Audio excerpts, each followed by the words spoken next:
50,000 फौजें समरकंद को छोड़ करके साजो सामान के साथ मगरिब से पहले निकलने लगी। मगरिब से पहले पहले कुतैबा के साथ सारी फौजें शहर छोड़कर बाहर निकली।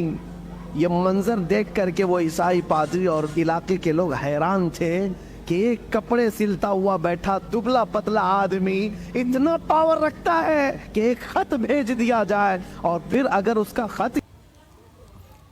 अस्सलामु अलैकुम वरहमतुल्लाहि ताला वबरकातुहू।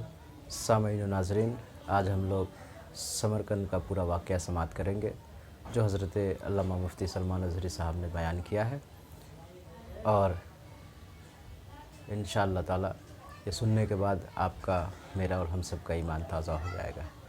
तो आइए बिना किसी देरी के सुनते हैं हज़रत का ये बयान। इब्न अब्दुल अजीज़ रज़ी अल्लाह ताला अन्हु का ज़माना खिलाफत है। हज़रत उमर इब्न अब्दुल अजीज़, इनको 5वां खलीफा राशिद भी कहा जाता है, इतना अदल था इनका।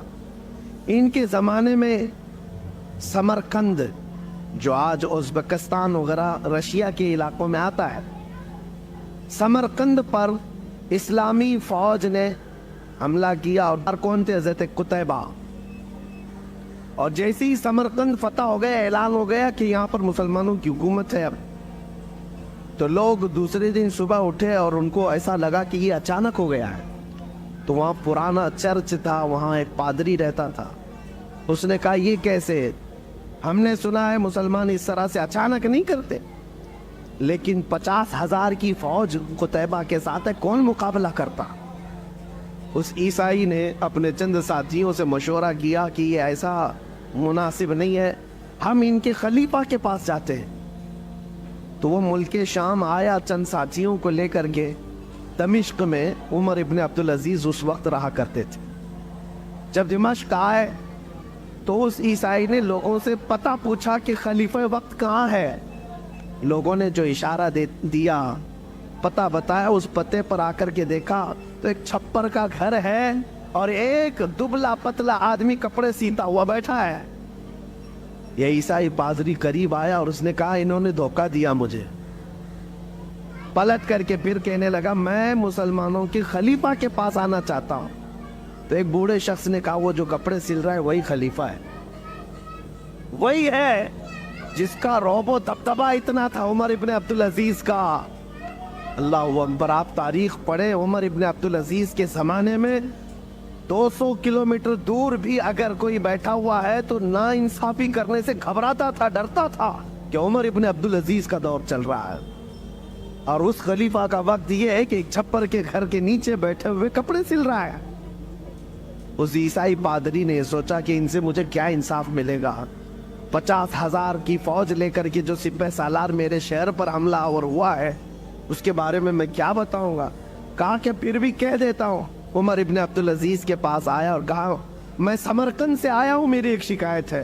कहा बताओ क्या है? कहा कि आपका एक सिपह सालार तकरीबन 50,000 की फौज लेकर के आया है, आसपास के इलाके फतह करते हुए अचानक रात को हमारे शहर पर हमला किया और दूसरे दिन फतह का ऐलान कर दिया। कहा क्या चाहते क्या हो? कहा मैंने सुना है कि जब कभी मुसलमान फौजी जाते हैं किसी जगह पर तो सबसे पहले उनको दावत पेश करते हैं अदल व मसावात की, इस्लाम की, अमन की। और अगर वो सामने वाले मानने को तैयार नहीं और जंग करने पर तैयार हो तो जंग करते हैं और उसके बाद फतह का ऐलान करते हैं। लेकिन आपका सिपह सालार आया ना, उसने हमको किसी चीज की दावत दी, न बुलाया, न ये हमारा मुकाबला हुआ, रातों रात फतह करके वो अपने झंडे गाड़ दिया। हज़रत उमर इब्न अब्दुल अजीज़ ने एक खत निकाला, खत पर लिखा और कहा कि ले जाओ कुतैबा को दे देना। उस खत में लिखा हुआ था कि एक काजी मुकर्रर किया जाए, फौरन एक काजी इस्लाम मुकर्रर किया जाए और उस काजी के पास ये ईसाई अपना मसला रखेगा और काजी जो फैसला करे उस पर अमल किया जाए। खत लेकर के वो ईसाई आया, पादरी है, ईसाई है। कहा कि इस खत को पता नहीं, ये लोग फाड़ के फेंक दें। लेकिन जब कुतैबा के पास ला करके दिया तो उसके हाथ कांपने लगे सिपह सालार कि उमर इब्न अब्दुल अजीज़ का खत आया है। पढ़ने के फौरन बाद قاضی کا انتخاب کرنے کا اعلان کیا کہ خلیفہ وقت کی طرف سے قاضی کے انتخاب کی بات آئی ہے، تو اس وقت قاضی کا انتخاب ایسا نہیں ہے کہ چار لوگ بیٹھ کر کے کر دیتے ہیں۔ جو سب سے پرہیزگار ہوا کرتے، تہجد گزار ہوا کرتے اور علم میں سب سے زیادہ ہوا کرتے، وہ قاضی بننے کے منصب پر آتے۔ قاضی اسلام چن لیا گیا ہے عالم باعمل کو، اور انہوں نے اپنی عدالت لگائی اور کہا کہ کیا مسئلہ ہے اس عیسائی پادری کا۔ اب وہ عیسائی جو پادری تھا اس نے رکھا کہ آپ کی طرف سے یہ جو فوج آئی یہ اچانک آئی، ہمیں موقع نہیں دیا گیا ہے، اور جبکہ اسلام کا ہم نے یہ سنا ہے کہ وہ جہاں جاتے ہیں پہلے دعوت پیش کرتے ہیں امن کی، مساوات کی، عدل کی، اور اگر سامنے والا جنگ کرنے پر تل جائے تو پھر جنگ کی جاتی ہے، اور پھر حملہ میں اگر کامیاب ہو جائے تو فتح یاب سمجھا جاتا ہے۔ تو قاضی اسلام نے بلایا قتیبہ، کہا کیا یہ عیسائی پادری جو کہہ رہا ہے وہ صحیح ہے؟ آپ نے ان کو دعوت دی تھی؟ کہا کہ نہیں دعوت دی۔ کہا کہ راتوں رات آپ نے ان کے شہر پر قبضہ کیا؟ کہا بات در حقیقت یہ ہے قاضی اسلام کہ ہم نے آس پاس کے علاقوں سے جنگ کی ہے، ہم نے دیکھا ہے، اور ان سے جنگ سختی کے ساتھ ہوئی، اور اس کے بعد ہم نے وہ علاقے فتح کیے، اور یہ سمرقند تو بڑا زرخیز علاقہ ہے، یہاں کے لوگ تو اور بھی زیادہ اس شہر کو چھوڑنے کو تیار نہیں ہوتے، اس لیے ہم نے سوچا کہ یہ سوئے ہوئے ہیں، اس وقت میں ہم فتح حاصل کر لیں۔ قاضی اسلام نے فیصلہ دیا کہ آج کی مغرب ہونے سے پہلے پہلے تمہاری پوری فوجیں اس شہر کو خالی کر دیں، سمرقند کو خالی کر دیں۔ قاضی کس کے متعلق فیصلہ دے رہا ہے؟ کسی دوسری قوم کے لیے نہیں، اپنے ہی فوجیوں کے متعلق کہہ رہا ہے کہ یہ اسلام کے قوانین سے ہٹ کر کے ہے، نہ ہی اس طرح کا دستور کبھی چلا ہے۔ قتیبہ کو جیسی آرڈر آیا قاضی اسلام کا، فوج میں اعلان ہوا، اور یہ صبح کا فیصلہ جو تھا 50,000 فوجیں سمرقند کو چھوڑ کر کے ساز و سامان کے ساتھ مغرب سے پہلے نکلنے لگی۔ مغرب سے پہلے پہلے قتیبہ کے ذات ساری فوجیں شہر چھوڑ کر باہر نکلیں۔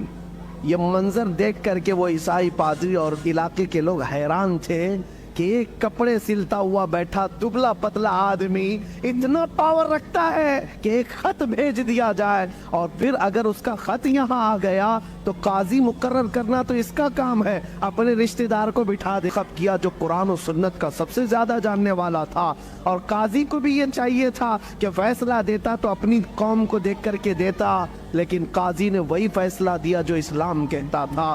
یہ باتیں اتنی پر اثر تھیں کہ مغرب تک ان کی فوجیں نکل تو گئی تھیں، لیکن وہ عیسائی پادری اپنے سارے ساتھیوں سمیت رونے لگا، کہا آج تک ہم نے ایسی قوم کو اپنے شہر میں آتے ہوئے دیکھا ہی نہیں تھا، چلو اس سے بہتر قوم کون سی ہو سکتی ہے جو ہم پر حکومت کرے۔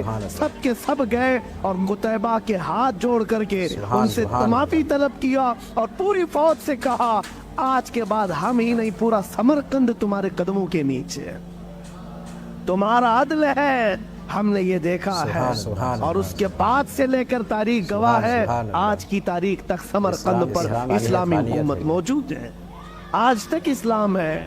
عزیزان گرامی وقار، یہ وہی سمرقند و بخارا کی بات کر رہا ہوں جہاں سے کبھی امام بخاری پیدا ہوئے، امام مسلم، یہ بڑے بڑے محدثین اسی علاقے سے آئے ہوئے۔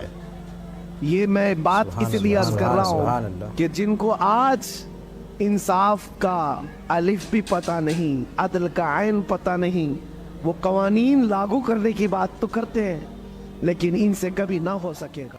تو سامعین و ناظرین، آپ کو یہ ویڈیو کیسی لگی، یہ بیان کیسا لگا، کمنٹ باکس میں کمنٹ کر کے ضرور بتائیں، اور ویڈیو کو زیادہ سے زیادہ شیئر کریں۔